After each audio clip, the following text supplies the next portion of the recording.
Boa noite, graça e paz, amada igreja. Podem abrir 1 João, capítulo 3, por favor.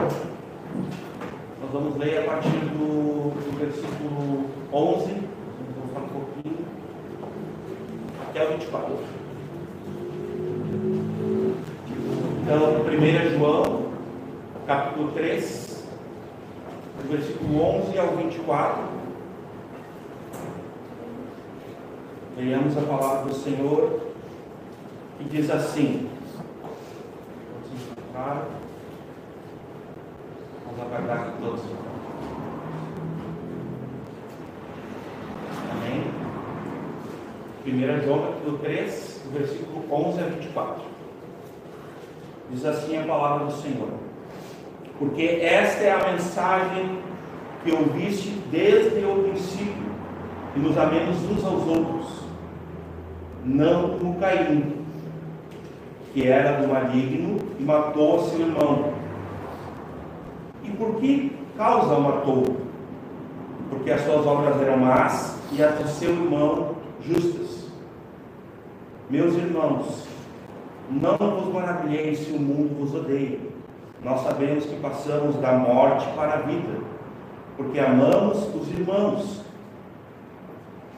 Quem não ama seu irmão permanece na morte. 15. Qualquer que odeia seu irmão é homicida. E vós sabeis que nenhum homicida tem a vida eterna, permanecendo nele. Conhecemos o amor nisto, que ele deu a sua vida por nós, e nós devemos dar a vida pelos irmãos. Quem, pois, tiver bens do mundo e, vendo o seu irmão necessitado, lhe cerrar as suas entranhas, como reside nele o amor de Deus? 18. Meus filhinhos, não amemos de palavra, nem de língua, mas em obra e em verdade. E nisto conhecemos que somos da verdade, e diante dele estaremos seguros em nossos corações. Porque se o nosso coração nos condena, maior é Deus do que o nosso coração, e conhece todas as coisas. Amados, se o vosso coração não nos condena, temos confiança para com Deus, e qualquer coisa que lhe pedirmos dele, a receberemos, porque guardamos os seus mandamentos, e fazemos o que é agradável à sua vista. E o seu mandamento é este, que creiamos no nome de seu Filho Jesus Cristo, e nos amemos uns aos outros, segundo nos deu o mandamento. 24 e último. E aquele que guarda os seus mandamentos, nele está, e ele nele. E nisto conhecemos que ele está em nós, pelo Espírito que nos tem dado. Podendo assentar. Continue em espírito de oração, por favor. Nós vamos orar mais uma vez.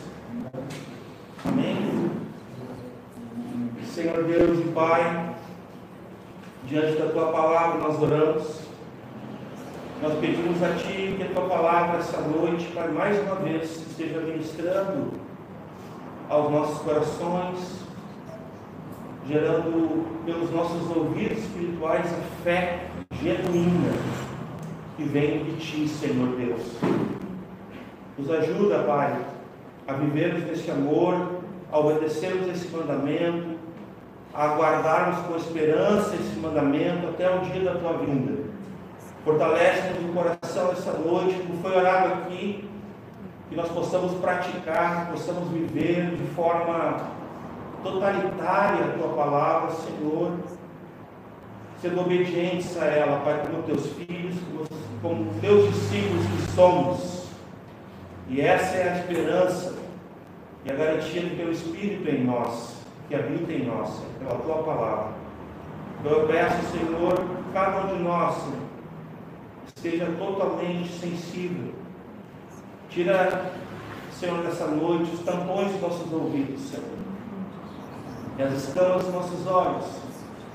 Queremos apalpar também, Senhor, queremos ver o Teu amor, Senhor, os os atos de amor, queremos que o Teu perdão seja claríssimo para nós. Queremos, Pai, que a Tua palavra nos ensine, Senhor, e nos transforme totalmente essa noite. Nós pedimos, porque queremos encontrar graça diante dos Teus olhos, Pai. Nós não merecemos, mas sabemos que Tu nos ama e que a Tua graça é isso mesmo, Senhor. Mesmo que nós não merecemos, Tu nos amas e Tu manifesta a nós a Tua vida. Muito obrigado, Senhor. Amém. Amados irmãos, aqui nós estamos falando do amor de Deus mais uma vez. Amém? Que isso venha nos saturar, esse amor. É muito importante a gente estar entendendo que Deus tem falado conosco nesse tempo, nas epístolas de João, porque nós estamos vivendo isso nesses dias.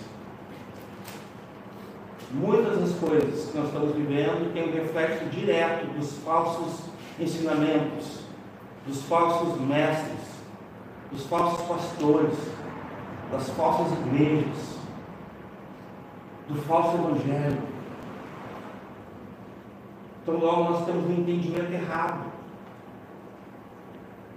como a igreja, como igrejas que somos no mundo. Muitos têm a duras penas passado por esses equívocos. O conceito de mundo, segundo o próprio mundo, é um lugar livre onde tu pode ser o que tu quiser, fazer o que tu quiser. Inclusive, o conceito de amor do mundo está impregnado no coração das pessoas, trazendo interesse próprio, egoísta. E eu até peguei uma definição do Michaelis, acho que assim se fala, né? Eu sou da época do Aurélio. Eu acho que é a mesma coisa, um dicionário, para traduzir. E a definição do amor, eu gostaria de falar para os irmãos, segundo o dicionário, a sua maioria, eu peguei todo, eu vou ler aqui, tá? O amor, segundo a cultura secular, segundo Michaelis, ele é uma atração entre duas pessoas, então ele começa com a prerrogativa de interesse. Nós já tínhamos falado em alguns cultos atrás, lembra? Questão de interesse, né? Que uma pessoa é atraída pela outra, pelos bens materiais, pela capacidade de quanto eu vou receber em troca. Então, uma noção bem deturpada, bem enganosa. Então, aqui é a atração entre duas pessoas, onde o interesse egoísta é o centro da relação, antropocêntrico. É uma busca de um prazer efêmero, sexual, material, com uma espiritualidade fingida. Um consenso bem... Ele vai trabalhar a espiritualidade também. Isso aqui é o dicionário, tá, gente? Que apenas serve para dar prazer ilícito e ainda algo em troca por mero interesse. Então, o conceito de amor é um sentimento que leva uma pessoa a desejar apenas a figura do belo, o seletivo, o digno, o melhor, como a espécie de síndrome de Narciso, que é uma síndrome filosófica, né? Amava a si mesmo acima de tudo, contemplava a si mesmo acima de tudo. Aí tem o egoísmo, a parte egoísta desse conceito mundano de amor, onde eu só olho para mim. Uma grandiosa atração física por si mesmo, que traz relações adversas e hoje inclui animais. O amor por animais às vezes sobrepuja o amor por pessoas. É um detalhe interessante isso, né? E o amor traz instintos também em animais e aventuras diversas, causando uma idolatria, uma divindade personificada, impessoal, através da lenda de Cupido e Vênus, que aqui são mitologias gregas, né? São fábulas gregas, se eu não me engano, né? Tipo Cupido, né? Lembra lá daquele... A partir do próprio dicionário tem uma inclinação filosófica totalmente adversa do que nós entendemos do que Deus, quando Deus une duas pessoas no amor que vem de Deus. A mitologia romanceada grega traz essas paixões passageiras cheias de ansiedades. Mas a Escritura vai na contramão disso. A Escritura vai definir que o amor, ele traz uma verdade absoluta, ele não busca nada em troca, mas ele se sacrifica, e ele é devoto a Deus, ele prioriza a Deus, ele ama a Deus acima de tudo, e ama o seu próximo, como a si mesmo, numa primeira instância, mas depois ele ama o seu próximo igual que Cristo, igual a Cristo. Como Cristo nos amou, Cristo deu a vida por nós, derramando seu sangue na cruz, pelos nossos pecados, nos perdoando. Então, muitas vezes o amor vai ser provado no perdão, né? Quem sou eu para não perdoar o irmão, se eu fui perdoado? Então, se eu olhar para mim, examinar a mim mesmo, julgar a mim mesmo, como eu não vou perdoar alguém se eu fui perdoado?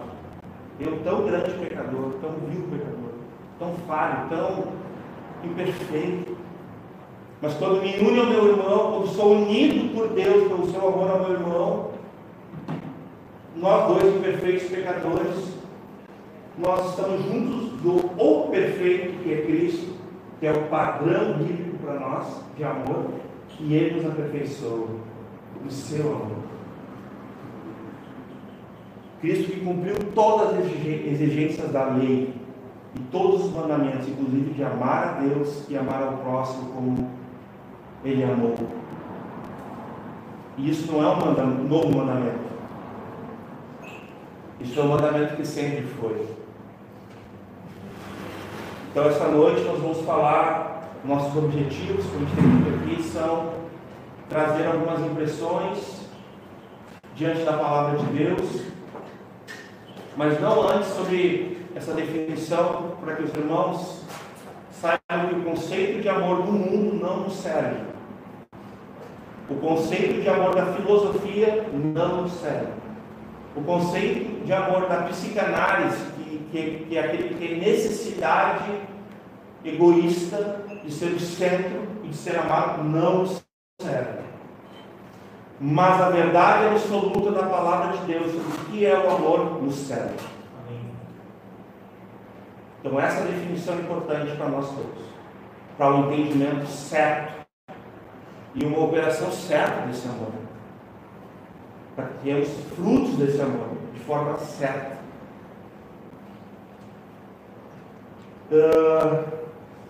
No último encontro nosso, eu vou tomar um pouco de água, irmãos. Estou com a minha garganta estourada já há 2 dias. Mas apesar disso, nós vamos pregar a palavra de Deus. Nós falamos sobre os filhos de Deus e sobre os filhos do diabo. No nosso último encontro do domingo. Talvez faltou apenas uma conclusão sobre isso que eu falei, que é o seguinte, irmãos: só existe 2 tipos de homens, 2 tipos de pessoas, seres humanos na face da terra. A definição é essa: ou tu és um filho de Deus, ou tu és um filho do diabo. Não existe um meio termo, não existe uma terceira opção, uma terceira via, que é uma palavra da moda, né? Não. Só existem esses 2 termos. Ou a pessoa é uma filha de Deus, regenerada, que se arrependeu dos pecados, se converteu dos maus caminhos, o Espírito Santo convenceu ela do seu pecado, da justiça, do juízo. Cumpridos em Cristo, o justo morreu pelos injustos e nos perdoou, a todos nós, e nos reconciliou com a palavra, com o ministério da reconciliação, como reconciliador, de volta ao propósito eterno de Deus do Pai. Ou você ainda está perdido, ou você ainda se encontra como filho do diabo. E isso não são palavras nossas, isso são a palavra de Deus. para definição, para distinção disso que eu estou falando, é importante a gente observar bem rapidamente alguns textos. E aqui eu vou contar aí com a Carol. O primeiro texto está em Mateus 7, 13 e 14, Carol, por favor. Então, Mateus capítulo 7, 13, assim, ó. Entrai pela porta estreita, porque larga é a porta, e espaçoso o caminho que conduz à perdição, e muitos são os que entram por ela. Porque a estreita é a porta, e apertado o caminho que leva à vida, e poucos hão que a encontram. Então aqui a gente consegue enxergar a diferença entre muitos e poucos. E nesse caso aqui, os poucos são os filhos de Deus e os muitos são os filhos da perdição, ali, os filhos do diabo. Rapidamente, Mateus 13, do 24 ao 30. Aqui vai dizer o seguinte: propôs-lhe outra parábola, dizendo: o reino dos céus é semelhante ao homem que semeia boa semente no seu campo, mas, dormindo, os homens veio o seu inimigo, e semeou o joio no meio do trigo, e retirou-se. E quando a erva cresceu e frutificou, apareceu também o joio. E os servos do pai de família, indo ter com ele, disseram: Senhor, não semeaste tu no teu campo boa semente? Por que tem então joio? E ele lhes disse: o inimigo é quem fez isso. E os seus servos lhe disseram: quereis, pois, que vamos arrancá-lo? Ele, porém, lhes disse: não, para que ao colher o joio, não arranqueis também o trigo com ele. Deixai crescer ambos juntos, até que a ceifa, e por ocasião da ceifa, direi aos ceifeiros: colhei primeiro o joio, atai em molhos para o queimar, mas o trigo ajuntai no meu celeiro. Então aqui nós temos o trigo, filho de Deus, e o joio, filho do diabo. Estão percebendo as distinções, irmãos? Então aqui nós vemos em Mateus, que não é o autor João. Então a própria Escritura se confirmando aqui nessa contraste, né? Esse texto aqui foi o pastor Michael que tinha me compartilhado comigo, né? E eu não li, na outra eu li hoje. Mateus 25, 31 ali, a partir do 31, por favor. E quando o Filho do Homem vier, a sua glória e todos os santos anjos com ele, então se assentará no trono da sua glória, e todas as nações serão reunidas diante dele, e apartará uns dos outros, como o pastor aparta dos bodes as ovelhas. Tá bom aí, Carol, mas não ganha tempo. Então fica claro para os irmãos: ovelhas, filhos de Deus; bodes, filhos do diabo. É uma expressão dura, é uma expressão forte, mas são as duas realidades espirituais de hoje: filhos de Deus e filhos do diabo. Mateus 25, 46. Irão estes para o tormento eterno, mas esses aqui são quem? Volta o versículo, por favor. Então ele responderá dizendo: em verdade vos digo, quando a um desses pequeninos não fizestes a mim, fizeste a um desses pequeninos, irão estes para o tormento eterno. Quem são estes? São os que desviam as pessoas, os que são pedra de tropeço, os que agem no engano e vão enganar as pessoas. São os falsos. Falsos o quê? Falsos discípulos, falsos filhos de Deus, os falsos, que pregam um falso evangelho, né? Então, esses falsos, eles irão para onde, irmãos? Tormento eterno, um destino eterno. Mas, olha o que diz ali, mas os justos, os justificados, no justo, para a vida eterna, filhos de Deus. E agora, por último, Mateus 24, 30, um texto que nós devemos ter lido pelo menos 4 vezes até hoje nessa exposição. O texto de Mateus 24, 30. Porque esse aqui, irmãos, é o nosso anseio, amém? Esse é o nosso desejo. Amém, igreja? Nosso desejo é esse. Agora, olha o que diz esse texto, irmãos.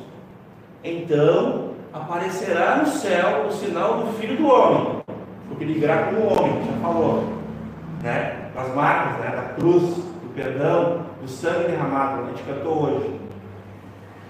E todas as tribos da terra se lamentarão e verão o Filho do Homem vindo sobre as nuvens do céu com poder e muita glória. Conectado com um outro texto que a gente leu anteriormente, irmãos, fica claro que os que vão se lamentar são os filhos do diabo. E os que vão se alegrar, os filhos de Deus. Porque o nosso prazer, irmãos, enquanto estiver aqui, nos faz cegos. Se o nosso prazer ele alcançar a visão espiritual que Deus tem para nós pelas Escrituras, pelo amado Espírito Santo que derrama esse amor no nosso coração não estará mais aqui, estará lá. Por isso nós nos alegraremos, porque a nossa esperança não é nessa terra, meus irmãos. A palavra de Deus diz que se a vossa esperança está em Cristo somente nessa vida, nós somos os mais miseráveis de todos os homens. A nossa esperança não está aqui, irmãos.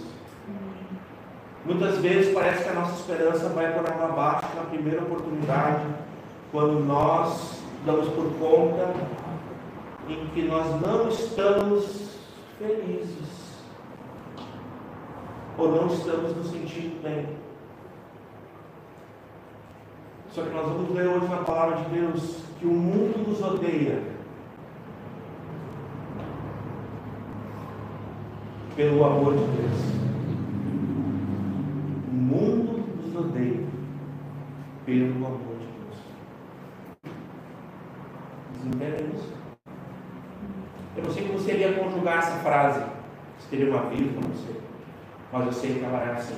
O mundo nos odeia por causa do amor de Deus. Porque o amor de Deus ele é conhecido somente de quem conhece a Deus.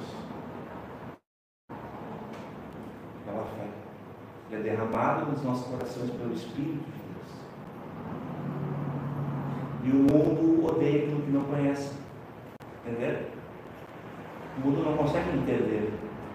Não consegue compreender esse amor.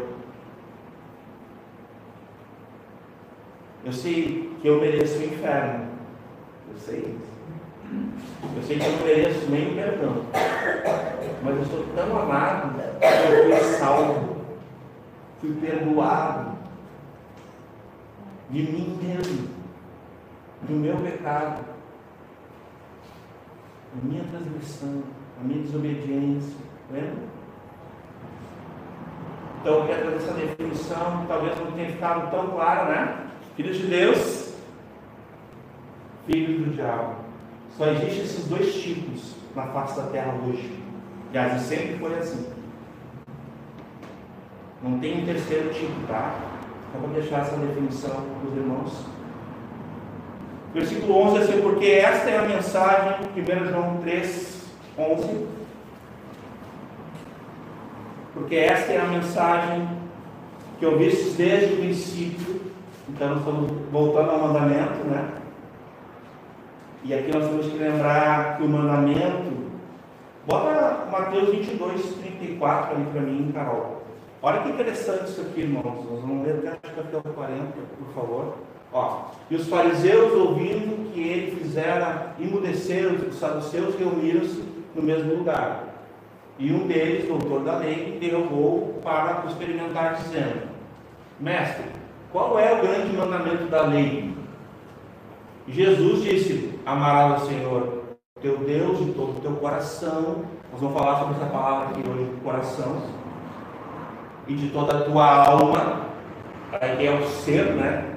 Inteiramente, totalmente, todo o teu ser, e de toda a tua alma, e de todo o teu pensamento.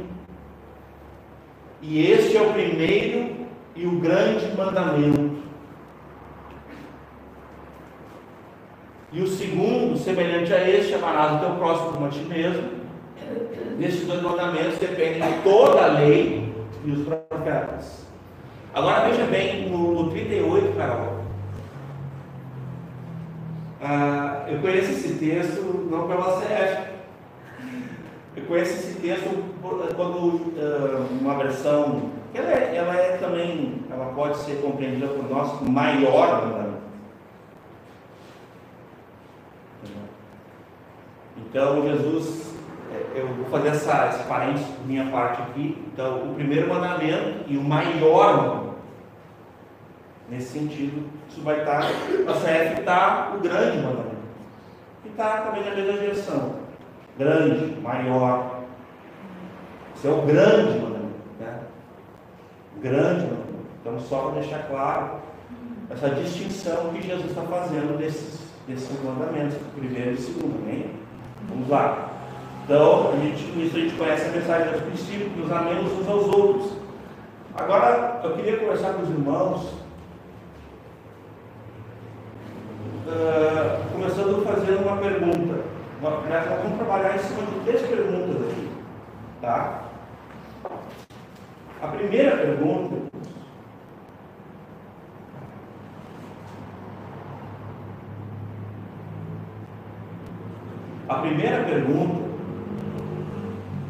é: por que devemos amar? Nós devemos amar porque nós somos filhos de Deus. Como filhos, nós obedecemos ao Pai, porque é um mandamento. O amor é um mandamento. Então, aqui, pelas Escrituras, a gente não consegue ficar romanceando, conforme eu tentei falar no início dos irmãos, como o mundo faz. E é difícil para o pregador romancear algumas coisas. Eu, por exemplo, comparado ao pastor Michael, que às vezes é difícil não fazer, o pastor Michael é o Lorde pertinho. Sabe o Lorde? Sabe falar, é claro, tal. Eu não, eu sou todo turbulento, bruto, eu não tenho essa capacidade do pastor Michael. Mas tem coisas que são um pouquinho difíceis de falar. E uma delas é essa aqui, irmãos. Como nós devemos amar? Por que nós devemos amar? São 2 perguntas em uma. Nós devemos amar porque é um mandamento. Eu sei que não é romântico, mas é isso que a Bíblia diz. Ama, é um imperativo. Ele não está te dando uma opção. Se tu quiser, porventura, se tu tiver afim, não é? Se tu tiver afim, ama. Será que é isso? É isso que o texto está dizendo para nós? Não. O texto está dizendo: ama. Ponto. Da mesma forma que ele vai dizer: perdoa. Ponto. E entre outras coisas, prega. Ponto. Como é que é o nome disso? Como é que a gente chama isso? Imperativos. Imperativos no aspecto de que a pessoa tem que fazer, né? Tem que obedecer, tem que respeitar, porque é a lei. Só que a lei do mundo, irmãos, ela não é comparada à lei de Deus, porque a lei de Deus é perfeita. Ela é pura. Ela é segura. A lei de Deus, muitas vezes na Escritura, representa a própria Escritura. Sabia? Né, pastor? Às vezes a gente não tem algumas porções que falam a lei está falando da Escritura de fato. Não é a lei pela lei mosaica, não, está falando da Escritura em si, irmãos. Olha que interessante isso, né? Então o imperativo é: o amor é um mandamento. Então por que nós devemos amar? Porque é um mandamento. Nós devemos obedecer. E nessa obediência o amor se faz presente. É uma evidência de nós como filhos de Deus. Nós temos comunhão com Cristo e temos comunhão uns com os outros. Agora, como nós não devemos amar, irmãos? Sabe onde está essa resposta? Versículo 12. Então, diga comigo assim, ó, como nós não devemos amar? Nós não devemos amar. Agora leia aqui comigo, ó. Não como Caim. Não como Caim. Amém? Né? Então, como nós não devemos amar? Nós não devemos amar como Caim. Por que nós não devemos amar como Caim? Rapidamente nós vamos ter que falar sobre isso. Na história de Gênesis 4, nós vamos encontrar 3 coisas do amor de Caim. Na verdade não era amor, né? Ou era um amor segundo o mundo. Então a gente pode colocar aqui que o amor de Caim, que não era amor, entendeu? Ele era a representação do amor, do conceito do amor do mundo atual. Então vamos lá. 3 palavras para os irmãos guardarem e entenderem sobre o amor de Caim, ou a falsidade de Caim: inveja, ciúmes e ódio. Então, como nós não devemos amar? Com inveja, com ciúmes e com ódio. Então, essas 3 evidências da vida de Caim vão nos ensinar de como nós não devemos amar. Por que nós não devemos amar? Porque Caim tinha inveja, ciúmes e ódio. O ódio é um fruto da inveja e dos ciúmes nesse aspecto de Caim. Nós não vamos ler para ganhar tempo Gênesis 4. Está em Gênesis 4 a história de Caim e Abel, que vai ser citada depois no Novo Testamento. Sempre nós poderíamos colocar naquilo que a gente fez no início: filhos de Deus, Abel. Amém? Filhos do diabo, Caim. Lembra aquilo que a gente fez? Então, o que é o ciúmes nesse perdão? O que é inveja? Irmãos, a inveja, ela é maligna. Por que ela é maligna?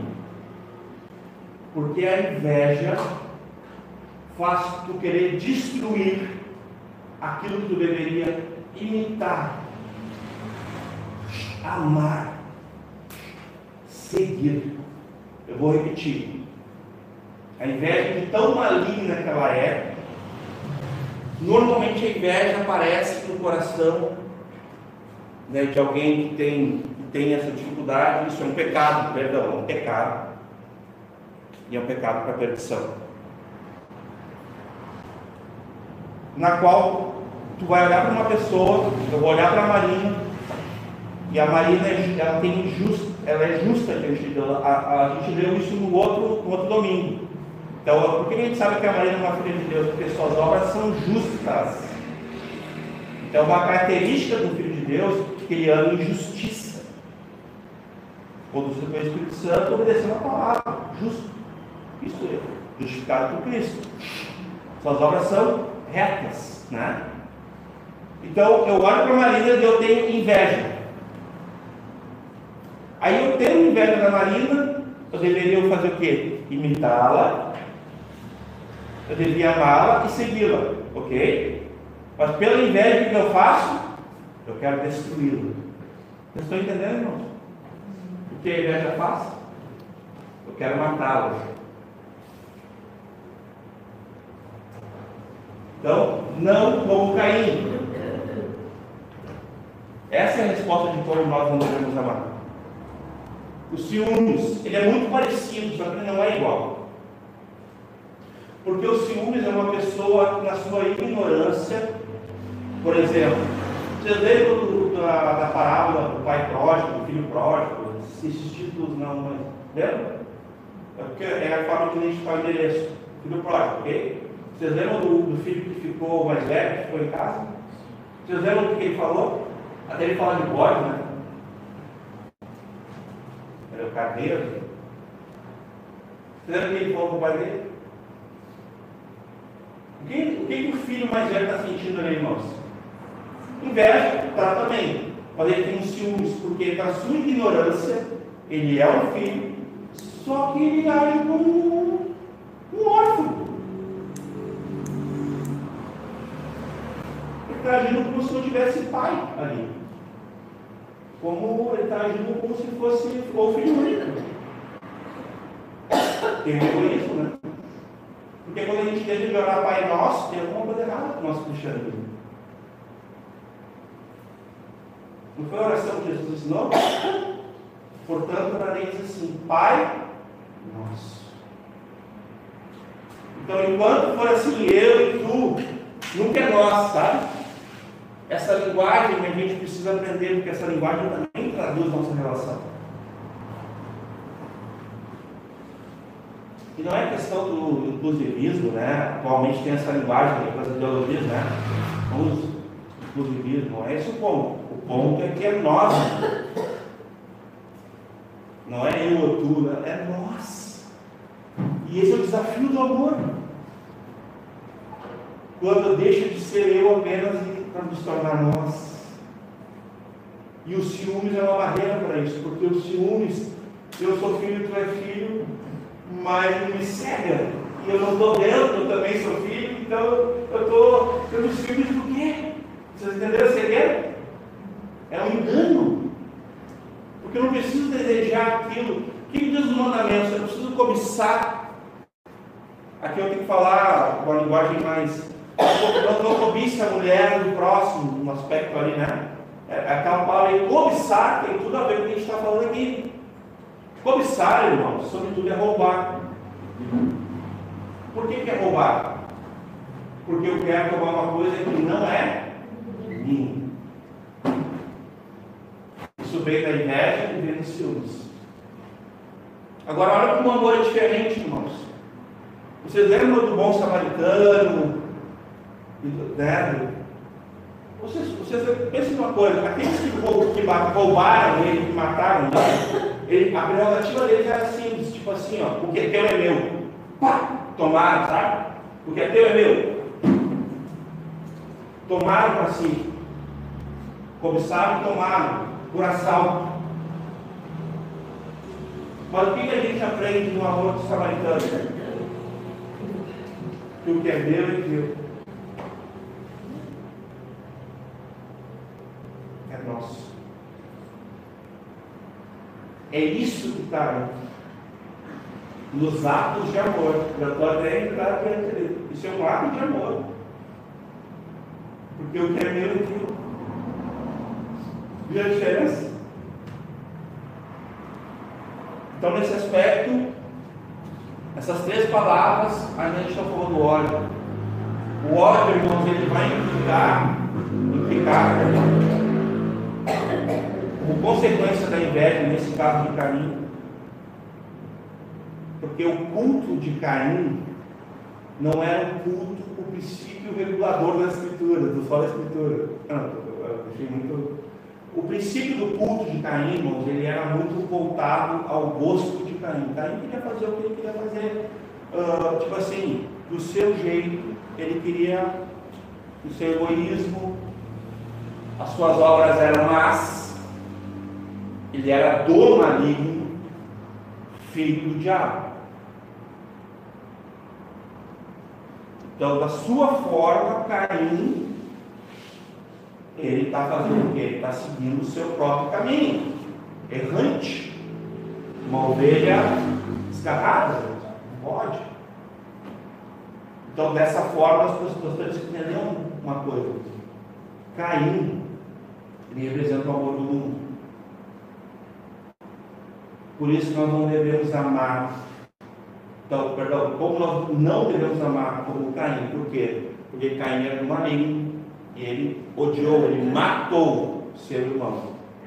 Quando ele mata o seu irmão, aqui a gente encontra o ódio. Jesus vai explicar isso. Eu devia ter anotado aquela explicação que o pastor Michael deu para nós na quinta-feira, maravilhosa, que o pastor Michael leu ali as bem-aventuranças em Mateus, que ele mostra para nós o detalhe da tradição oral dos anciões, que não seria a escritura. Quem estava aqui sabe o que eu estou falando.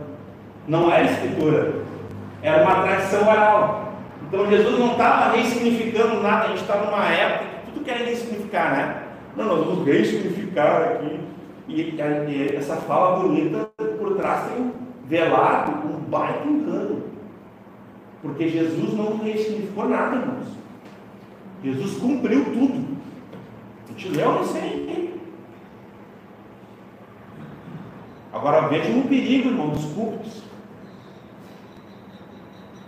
Não, queremos ressignificar aqui para os irmãos a questão que Jesus falou, né? Que se alguém olhar com ódio, com raiva no coração, chamar o irmão de raca, né?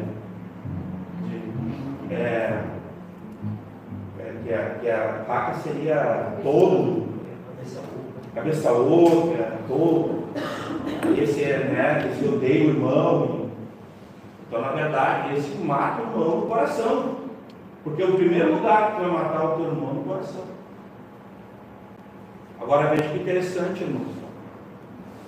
Não como Caim, que era do maligno, e matou o seu irmão. E por que matou o seu irmão? Porque Caim não foi aceito, irmãos. Porque as suas obras eram más e as do seu irmão eram justas.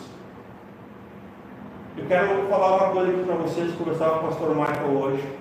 Meus irmãos, nós entregamos o Senhor várias ofertas aqui, as orações, louvores, tributos, amém? E também ofertas alçadas de espécie. Mas segundo esse texto de Gênesis 4, irmãos, Deus, antes de receber a nossa oferta, recebe a nossa. E nós estamos aprovados por Deus. É uma reflexão.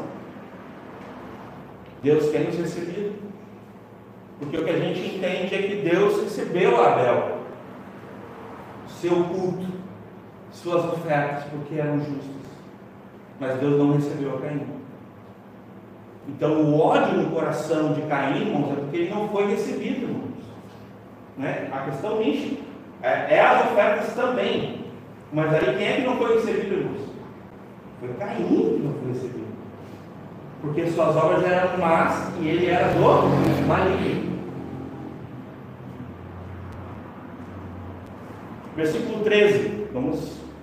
Meus irmãos, não vos maravilheis se o mundo vos odeia. Né? Aqui eu quero lembrar João 15. Lá em João 15 está escrito assim. Eu vou fazer umas citações para não ganhar tempo aqui.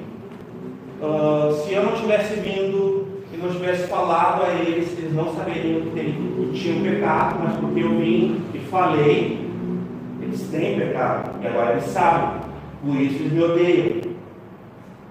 Porque eu vim e denunciei o pecado deles, e agora eles me odeiam. Para que se cumprisse o que foi dito pelo profeta, odiaram o seu tipo, lá em João 15.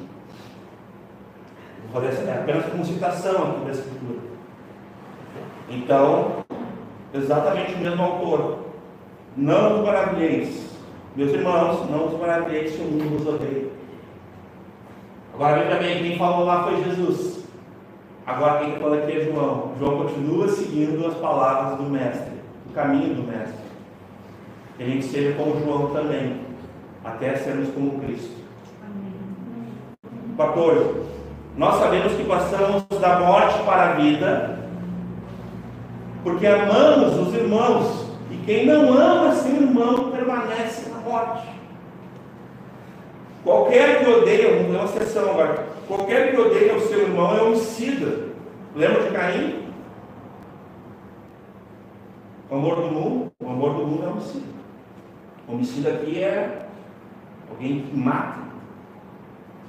E vós sabeis que nenhum homicida tem a vida eterna permanecendo nele.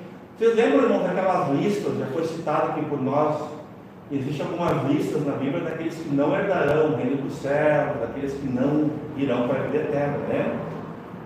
Nessas listas tem essa palavra aqui, homicida. Só para lembrar aqui, irmãos. Então, por isso está dizendo aqui que não permanece nele a vida eterna. Só que aqui é a mesma vida do versículo anterior.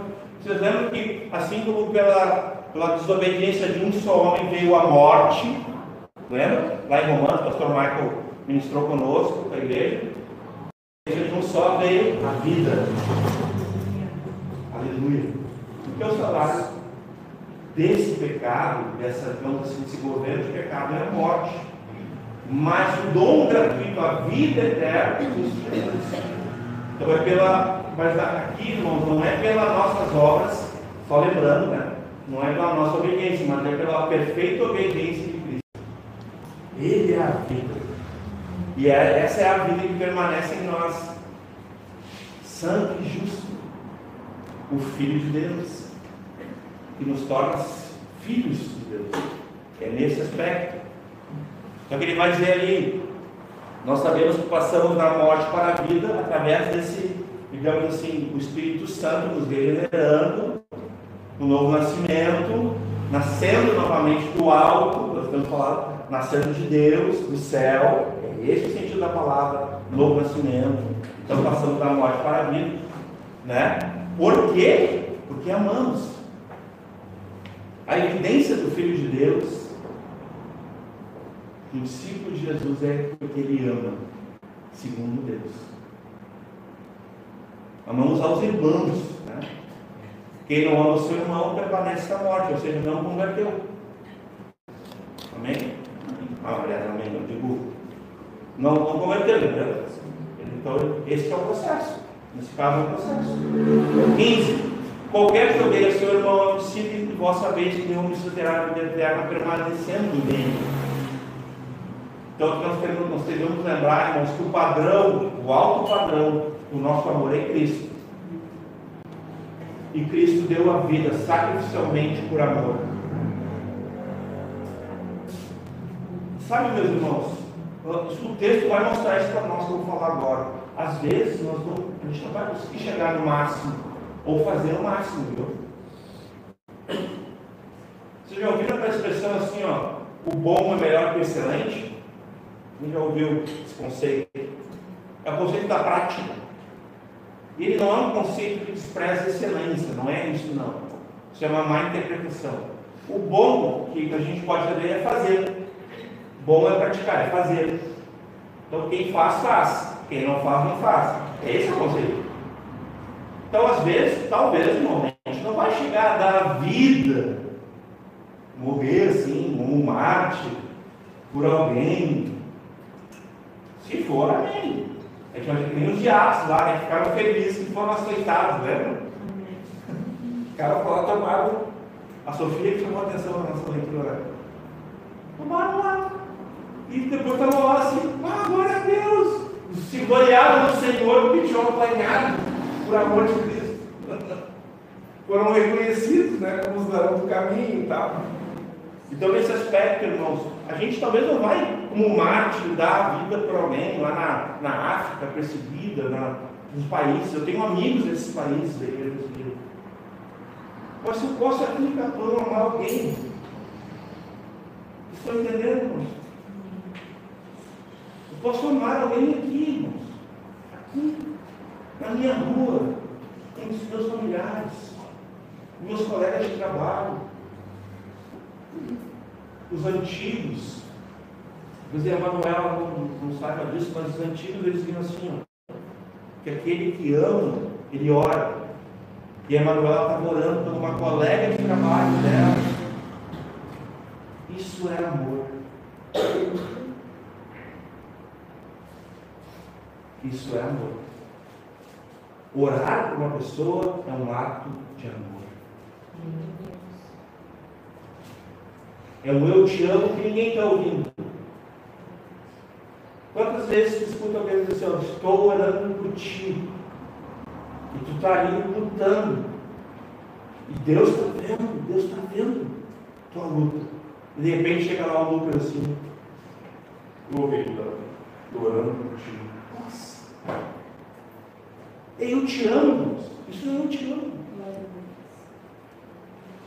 Quanto mais por alguém que a gente não conhece direito, nós oramos para um menino, nós nem conhecemos, eu acho que nem é Manuel mais direito. Mas o que foi? Ela amou sua colega de trabalho. Quando nós oramos por alguém, minha mãe diria, que traz de cada conversão dos nossos caminhos e arrependimento de pecados, teve alguém que orou. Teve alguém que amou. E aqui vai dizer que qualquer que odeie o seu irmão homicida. Nós não podemos, irmãos, jamais aceitar no nosso coração que alguém morra para nós. Nós não podemos matar as pessoas do nosso coração. Oportuniza o perdão. Se for necessário que tu morra, para que o outro tenha vida. Morra para que o outro tenha vida pelo perdão, irmãos. Não sejamos homicidas como Caim, e por causa de algum sentimento perverso do maligno, a gente venha matar o irmão do nosso coração. Ou as pessoas, às vezes não precisa nem ser o irmão, eu estou falando do irmão, tá? O texto está falando de irmão. Mas as pessoas do mundo, nós também não precisamos matá-las no nosso coração. Eles entendendo um pouco mais.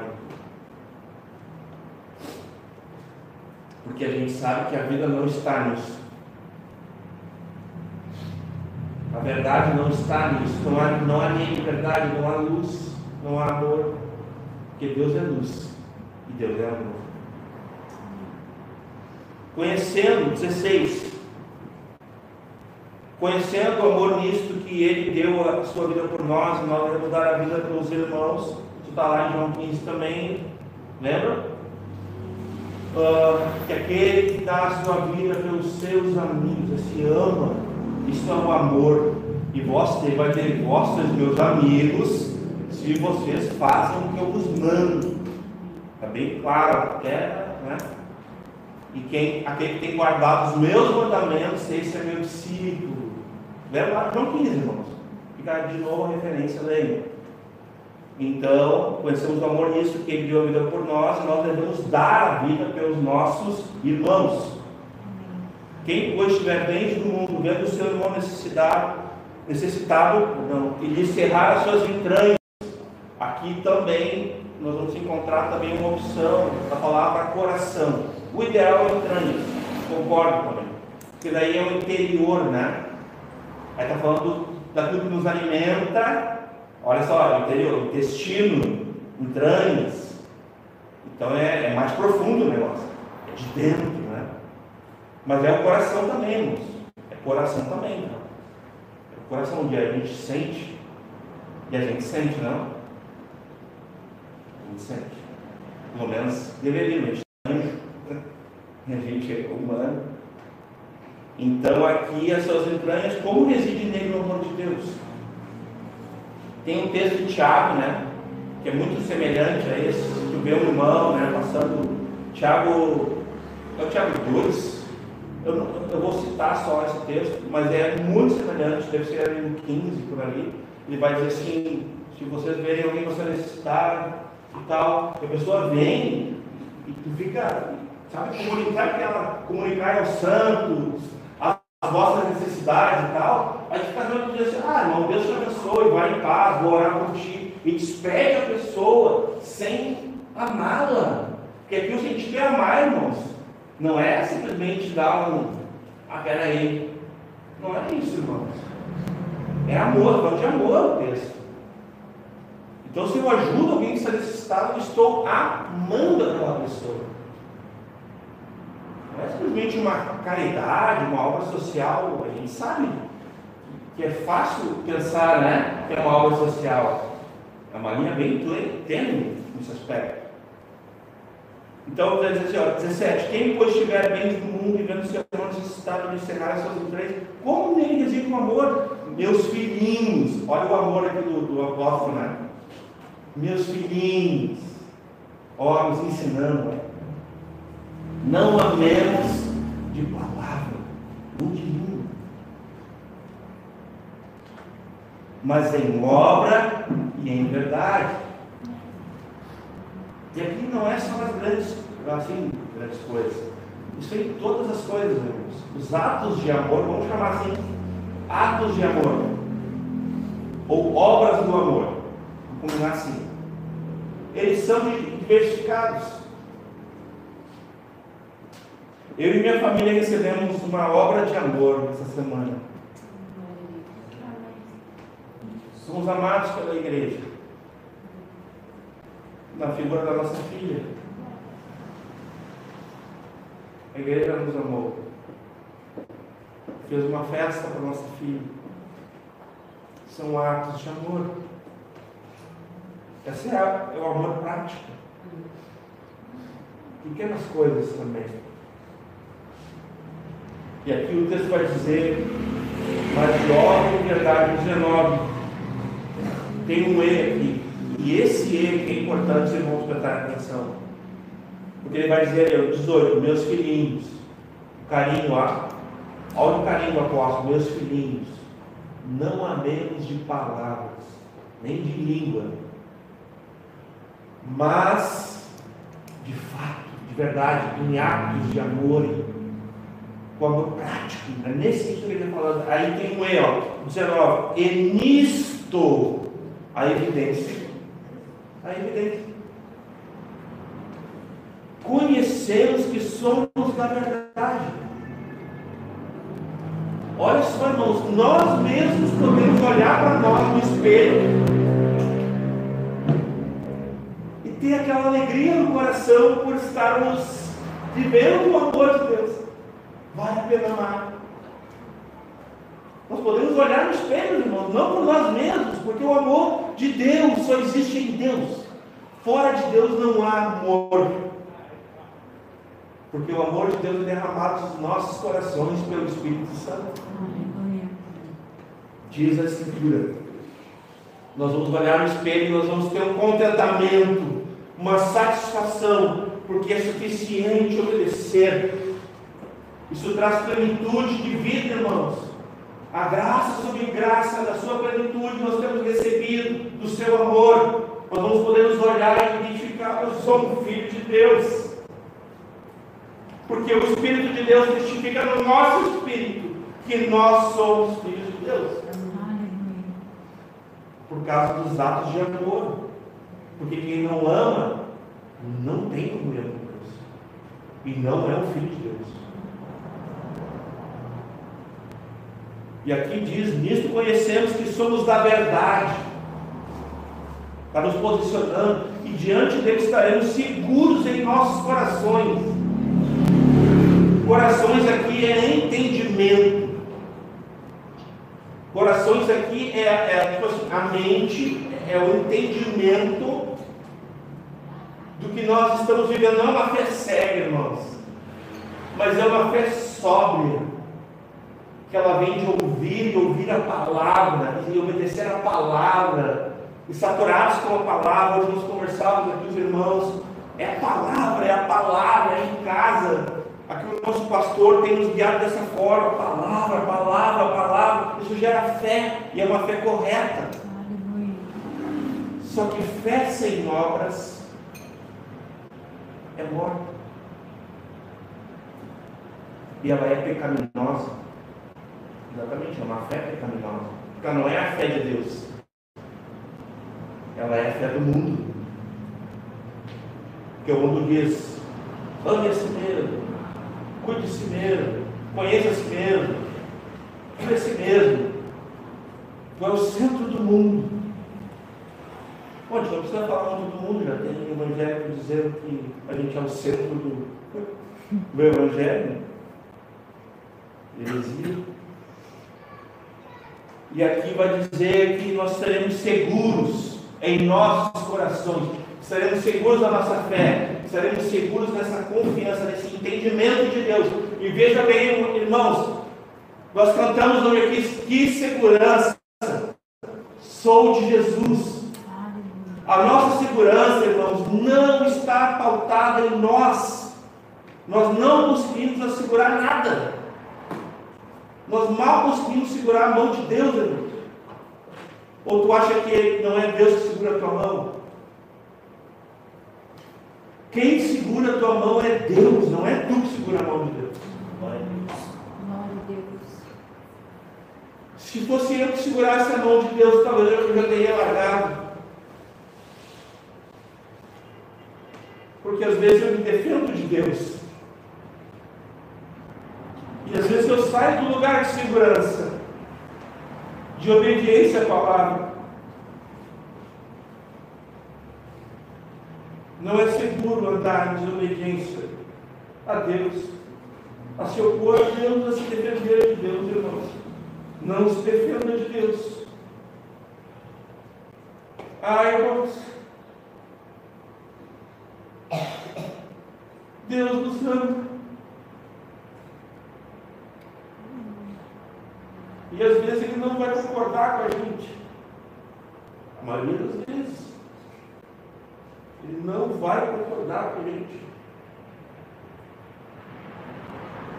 E aqui está dizendo que nós estaremos seguros em nossos corações. Alguém pode perguntar, mas o coração do homem é enganoso, desesperadamente corrupto. A Escritura diz sobre isso.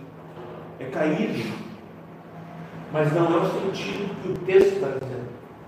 Essa segurança é a fé. Aleluia. É o entendimento correto. É uma fé bíblica genuína que nos traz a segurança. Porque essa fé, ela não vai passar. Vai passar os céus e a terra, esse mundo corrupto, cheio de tristezas, de desapontamentos, decepções, de mágoas. Ele vai passar, irmãos. Mas a palavra de Deus não passará. Amém. E se ela é a fonte da nossa fé, a nossa fé não vai passar. Aleluia. Embora lá nós veremos como somos conhecidos.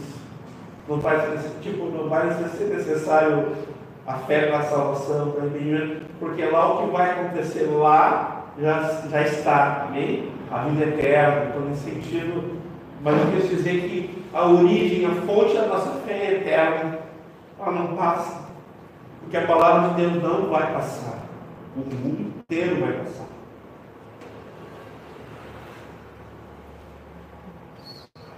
Diante dele estaremos seguros. Diante dele estaremos seguros nos nossos corações. Amém. Que segurança. Aleluia. Somos Jesus. Somos. Aleluia. 20, porque se o nosso coração nos condena, maior é Deus do que o nosso coração, e Ele conhece todas as coisas. Meus irmãos, o nosso coração nos condena.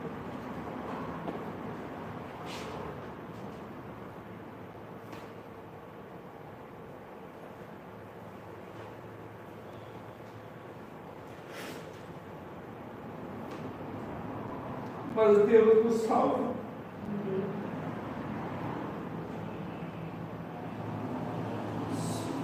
Aleluia. Ele nos salva do nosso coração, que nos condena, que nos engana,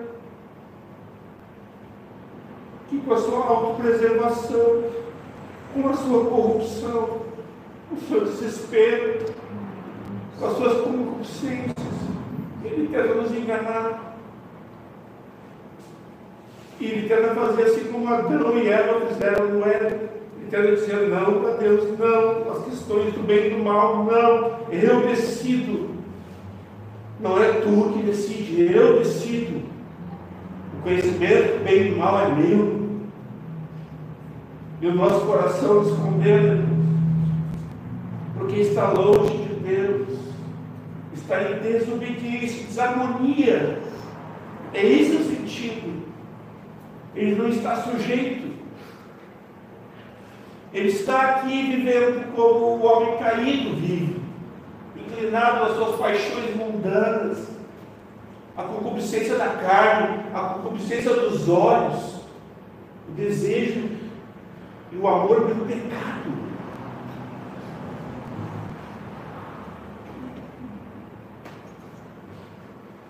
Temos confiança, amados, se o nosso coração nos condena, nós temos confiança para com Deus, porque é Deus que nos salva, é Deus que nos livra de nós mesmos, que nos salva de nós mesmos, com a verdade sobre nós. A Bíblia diz que Jesus, irmãos, e João andou com Jesus, e foi João que escreveu isso. A palavra vai dizer que Jesus não precisava que os homens fossem apresentados a ele, porque ele conhecia o homem, ele sabia que estava dentro do homem, ele sabia que o homem era capaz, ele disse: ninguém precisa me apresentar o homem, ninguém precisa me dar testemunho, ninguém precisa dar testemunho do homem para mim, porque eu sei quem é o homem. Onisciente, Deus, Jesus é Deus. Ele disse isso. Ninguém precisa me apresentar e falar do homem, eu sei quem é o homem, eu criei. Ele conhece todas as coisas. 21, amados, se o nosso coração nos condena, temos confiança com Deus, e, ó, o E de novo, a preposição, e qualquer coisa que pedirmos dele, a receberemos, porque guardamos os seus mandamentos e fazemos o que é agradável à sua vista. O meu mandamento é este: que creiamos no nome de seu Filho Jesus Cristo e nos amemos uns aos outros segundo nos deu o mandamento. Vejam bem, irmãos, quando diz assim, ó, guardamos, esse verbo aqui, ele fala uma coisa muito linda, irmãos. Ele fala da esperança vindoura. Ele é o mesmo verbo que é usado no final do capítulo 2, que traz confirmação aos nossos corações, que a gente pode confiar. Sabe quando tu guarda uma coisa? Aqui tem gente que é bem precavida. A gente foi viajar, daqui a pouco fez um piquenique. Aí meu irmão pegou, abriu um potinho e tinha ovo cozido. Fantástico! Porque é proteína pura, nós estamos viajando, missão, e todo mundo de novo. O aspecto desse verbo aqui de guardar é esse: é se precaver. É tipo assim, quando Jesus voltar, nossa confiança está intacta, porque guardamos a fé. Lembra? Os que guardam a fé, os que retêm firmes a palavra da vida, de vida. Então, nesse aspecto, guardamos aqui, é aguardando a vida de Cristo, até que Ele venha. Nós estamos ali guardando o mandamento. E como é que a gente guarda o mandamento? Usando, praticando. O que seria usando e praticando? Obedecendo. Então, quanto mais eu obedecer de amar, quanto mais eu amar o maninho, difícil, complicado, mais eu estou guardando o mandamento. Olha o exercício, irmão. Vamos aqui. Nem eu me aguento, irmãos. Nem eu. Se eu soubesse, às vezes eu não aguento, não me aguento. Então, exerça, guarde o mandamento. Guarde, exerça até que Jesus venha. Libere perdão, perdoe. O ódio, a gente falou de carinho, tem uma coisa interessante sobre o ódio. Porque o ódio ele sugere vingança também. Tem um outro lado do ódio. E vingança, irmãos, é eu tomar veneno aqui, achando que a pessoa que eu odeio vai morrer lá. Eu já falei isso aqui, eu acho. Essa é uma boa definição de vingança sobre o ódio. Eu querer o mal do meu próximo, sendo que eu estou fazendo mal primeiro a mim. Quem está mal sou eu. Eu sou escravo desse pecado. Porque não perdoar é um pecado. A psicanálise, as filosofias aí já estão dentro das igrejas, não conceituam para a igreja, inclusive aqui os gnósticos, pré-gnósticos, docetistas aqui, eles estavam dizendo que não era pecado tu te dividir, tu odiar o irmão. Nessa aqui. Por isso que o apóstolo está refutando. Porque eles tinham que guardar o mandamento, defender o mandamento, entendeu agora? Esse é o aspecto dessa mensagem aqui do apóstolo João. Que os gnósticos estavam dizendo, não é pecado. Tu é um indivíduo, tem a linguagem atual, né? Não, tu tem direitos. pode te reservar os teus direitos, pode odiar, pode te vingar. Lembra lá, olho por olho, dente por dente? O pastor Michael, uma bênção, na quinta-feira explicou para nós que não era isso que o mandamento estava. Na verdade, era uma tradição oral, eram os anciões ali nas suas culturas, ali tentando trazer uma disfarçatez do princípio, assim, do que realmente é. Jesus vem, não, é isso aqui, pá, escritura. É isso que Jesus faz.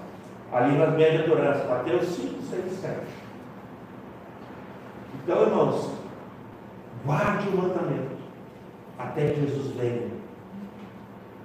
Mas não deixe ele pegar poeira, amém? Vamos utilizar ele, o mandamento de amar ele é diário. Vamos amar os que nos perseguem, vamos amar os inimigos, vamos amar as pessoas que precisam ser amadas, vamos amar a Deus acima de tudo. Então vamos obedecer ao mandamento, vamos praticar nesse aspecto. Aqui diz que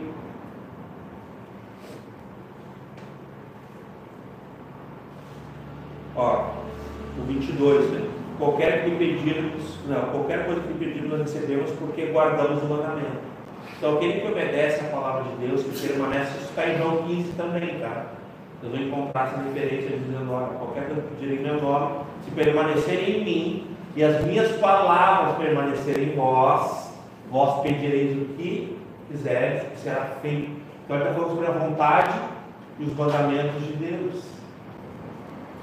Não está falando aleatório, né? Tipo, eu quero uma Ferrari, eu quero tal coisa, assim, por mim mesmo. Não, está falando da vontade de Deus, para o cumprimento do propósito de Deus. Então tem motivo, Jesus está falando isso, e aqui o apóstolo João repete o que Jesus está falando, mais uma vez um discípulo aparecendo aqui. E ali vai dizer, porque se guardar os mandamentos, fazemos o que é agradável à sua vista. Eu sei, como pai, eu sei que tem uma coisa que é maravilhosa, tão linda na vida dos filhos, né? Os que são pais vão concordar comigo, que eu sou eu. É quando eles veem que a gente aprova eles.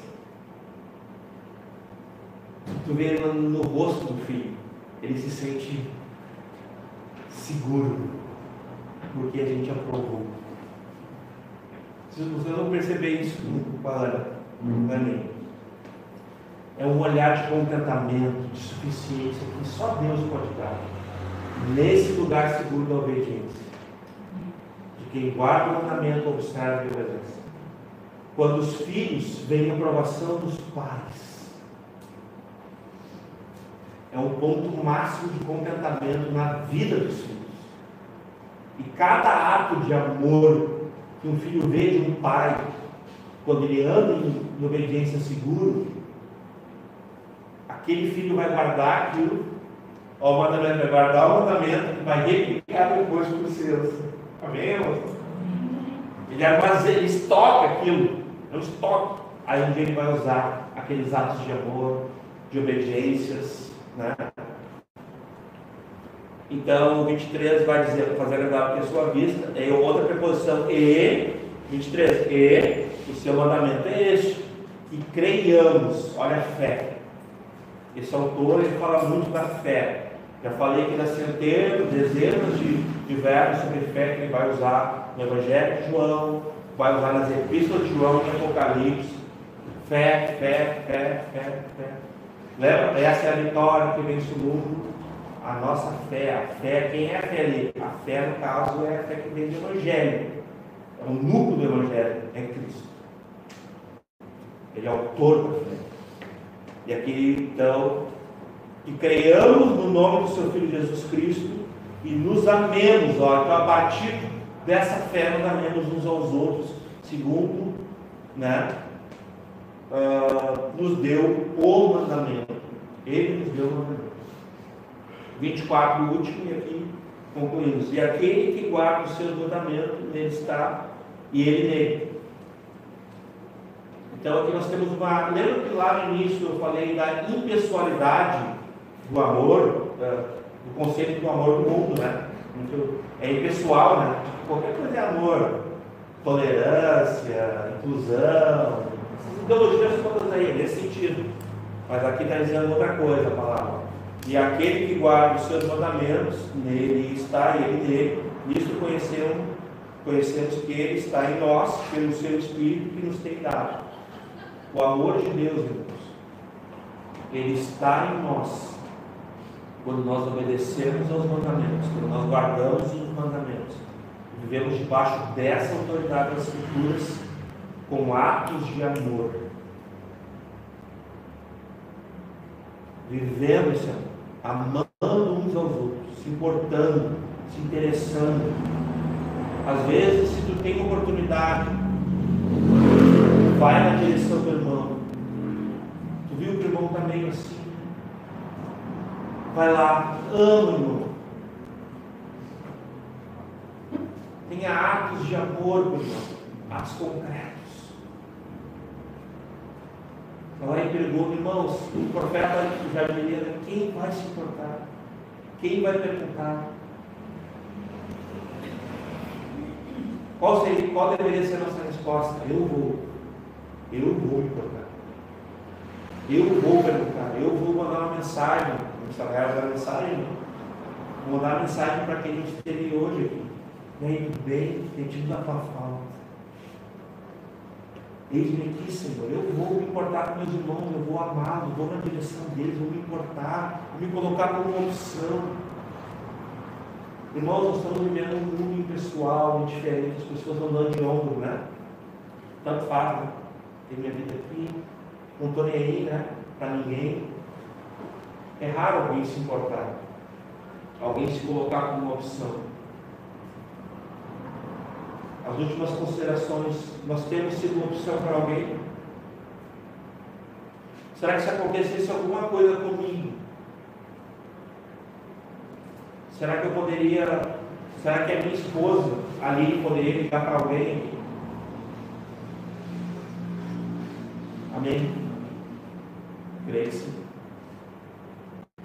Porque todos vocês são opções na minha vida, na vida da minha família. É nesse sentido que nós podemos viver os atos de amor, as obras do amor, se importando, sendo uma opção. Às vezes alguém comenta comigo, assim, alguém quer ter contato com ela e tal. Já vou para mim assim, Carol mandou uma mensagem, queria tomar tal coisa, eu falei, ela só dá uma consultada, né? Então, assim, isso são atos de amor também. Por quê? Porque se eu posso me tornar uma opção com o André, que seja. E a pergunta é, será que eu sou uma opção para o André? Será que eu tenho me colocado na brecha pelo meu irmão? Será que eu tenho vivido esse amor como um filho de Deus, guardando o mandamento, obedecendo o mandamento? Será que isso tem sido real? Aqui diz, aquele que guarda os seus mandamentos, nele está, e ele nele. E nisto conhecemos que ele está em nós. Aí ele sai da esfera do eu e vai para o nós. Ele vai concluir o capítulo. Depois ele começa uma situação falando de nós. Já não é mais nós. Então ele vai dizer aqui, e ele está em nós, pelo Espírito que nos é dado. E aqui é o Espírito com letra maiúscula, é o Espírito Santo mesmo, que é quem derrama o amor em nossos corações. É esse Espírito, né, que a gente está falando. Irmãos, o Espírito Santo está falando essa noite. E a gente pode lembrar que da palavra de Deus, não endureçados, ao ouvir a palavra de Deus, a voz do Espírito de Deus, não endureçais os vossos corações. independente de nós, muitas vezes aqui, nós somos uma congregação que está em crescimento, e às vezes crescer dói, e às vezes, né? O crescimento sempre dói. Eu tenho 2 filhas, quem é pai sabe quem é mãe. Uma dor aqui nem sabe dizer que uma dor de crescimento, né? É porque está crescendo, essa dor é comum. Então, apesar de mim, apesar de nós, né, pastor? Deus tem falado conosco nesses dias.